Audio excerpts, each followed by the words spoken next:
भिंड जिले के सुप्रसिद्ध स्कूल सिटी सेंट्रल की छात्रा रिची जैन अब न्यायाधीश बन गई हैं। रिची जैन छत्तीसगढ़ सिविल सेवा के लिए चुनी गई हैं।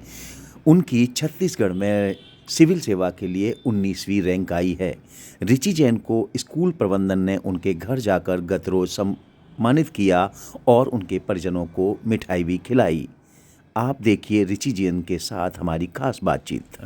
बताओ रिची, क्या सफलता प्राप्त की है आपने? सफलता मैं इसके लिए काफ़ी समय से प्रयास कर रही थी। इसके लिए मैंने क्योंकि ये जो सिविल सर्विसेज में जाने का जो सपना है वो पहले तो सोचना ही एक बड़ी मुश्किल की बात हो जाती है, क्योंकि एक टाइम टेकिंग कोर्स रहता है जी। उसके बाद मैंने चूज़ किया जुडिशरी।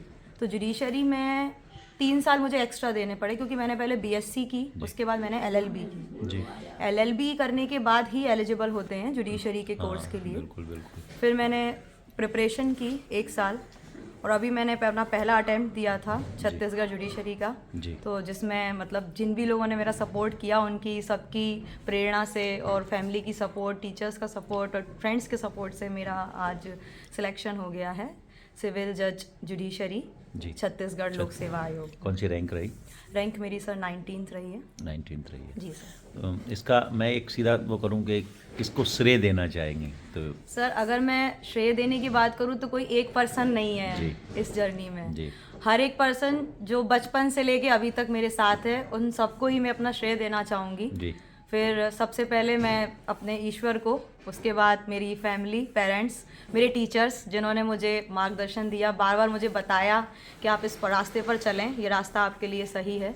और सबसे ज़्यादा मेरे फ्रेंड्स जिन्होंने हर एक स्टेप पे मेरा सपोर्ट दिया और मेरा हमेशा मुझे एनकरेज करते रहे कि ये मुझे करना चाहिए। कितने भाई बहन हैं आप? मैं 2 सिस्टर हूँ। जी। मेरी छोटी बहन नाम रुचि जैन है, वो बीटेक है, वो 2 साल पहले ही उसने डीएक्सी कंपनी में काम कर रही है, वो बेंगलोर में। वो भी सिटी सेंट्रल स्कूल से ही पढ़ी जी। है। जी। आप भी सिटी सेंट्रल में? जी, मैं भी सिटी कब सेंट्रल। कौन सी क्लास से कौन सी क्लास? सर मैंने 9th से लेकर 12th तक अपनी पूरी पढ़ाई सिटी सेंट्रल से कंप्लीट की है। 2014 की पास आउट हूँ मैं। और तो ये जुडिशियल लाइन ही क्यों चुनी है आपने? सर मेरा जुडिशरी में जाने का सबसे पहला कारण मेरे दादाजी हैं, जो पब्लिक प्रोसिक्यूटर जॉइंट डायरेक्टर की पोस्ट से रिटायर हुए हैं 2006 में। रास्ता उन्होंने पहले ही बता दिया था, मैंने उसको फॉलो किया और अभी मैं इस पर पहुंच पाई। तो दादाजी की प्रेरणा से? बिल्कुल, दादाजी की प्रेरणा और फैमिली का पूरा सपोर्ट, हर तरीके से मेरी फैमिली ने सपोर्ट किया, अपना आशीर्वाद बनाए रखा, और इस वजह से मैं यहाँ आज पहुँच पाई। कब ज्वाइन कर रही हैं आप? कब जाना है? सर अभी तो कुछ फॉर्मेलिटीज़ होंगी, अभी रिजल्ट आया है, जैसे ही लेटर आता है मैं ज्वाइन कर लूँगी। अच्छा, लक्ष्य क्या है? लक्ष्य सबसे पहले तो मैं चाहती हूँ कि ये मेरा फर्स्ट स्टेप है, लास्ट स्टेप नहीं है। मुझे इसके आगे भी सतत प्रयास करके आगे जाना है, अपनी समाज का और अपने देश का, भिंड का नाम रोशन करना है।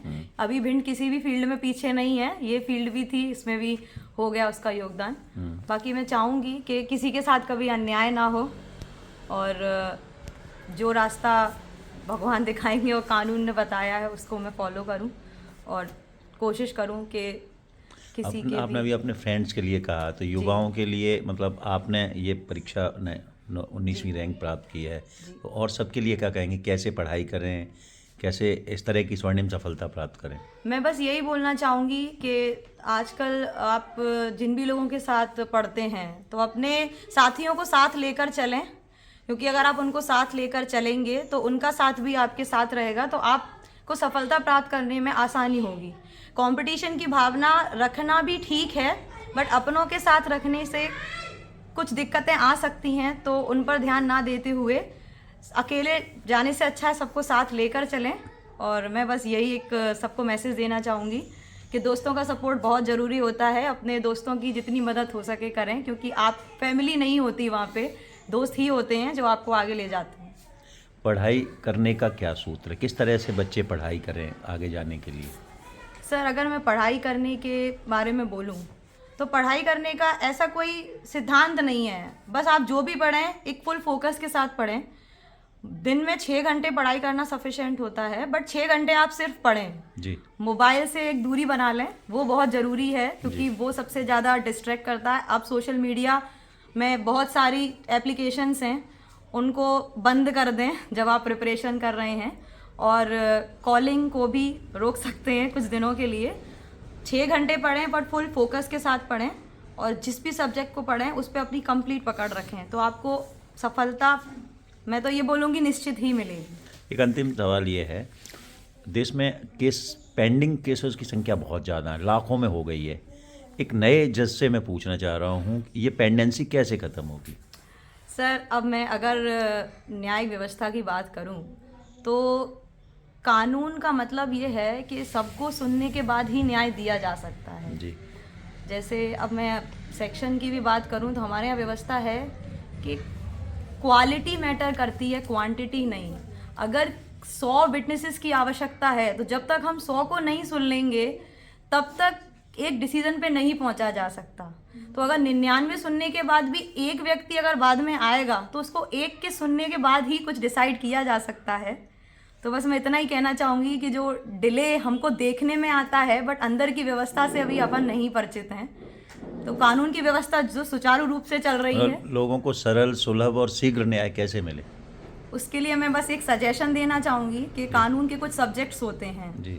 जिनको अपने पाठ्यक्रम में ऐड किया जाना चाहिए। खासकर लड़कियों के लिए 8th के बाद से ही भारतीय दंड संहिता के कुछ सेक्शंस हैं जो लड़की और लड़कों दोनों को पढ़ाए जाने चाहिए, क्योंकि आज हमारे युवाओं को यही नहीं पता है कि एक्चुअल में अपराध है क्या। वो कर देते हैं, उनको नहीं पता कि उन्होंने क्या किया है। तो जब तक उनको यही नहीं पता है कि उन्होंने क्या किया है तो फिर उनको सजा इतनी जल्दी कैसे दे दी जाए। आप इंटरव्यू देने गई होंगी, आपने बताया होगा कि मैं भिंड से हूँ, बताया होगा शायद, है ना? तो भिंड को लेके कोई सवाल जब उनने किया था क्या? जी सर, एज सच मुझसे भिंड को लेके ज़्यादा सवाल नहीं किए गए, बस मेरे से थोड़ा साइंस बैकग्राउंड से कुछ क्वेश्चन साइंस से पूछे गए। Thank you. ओके।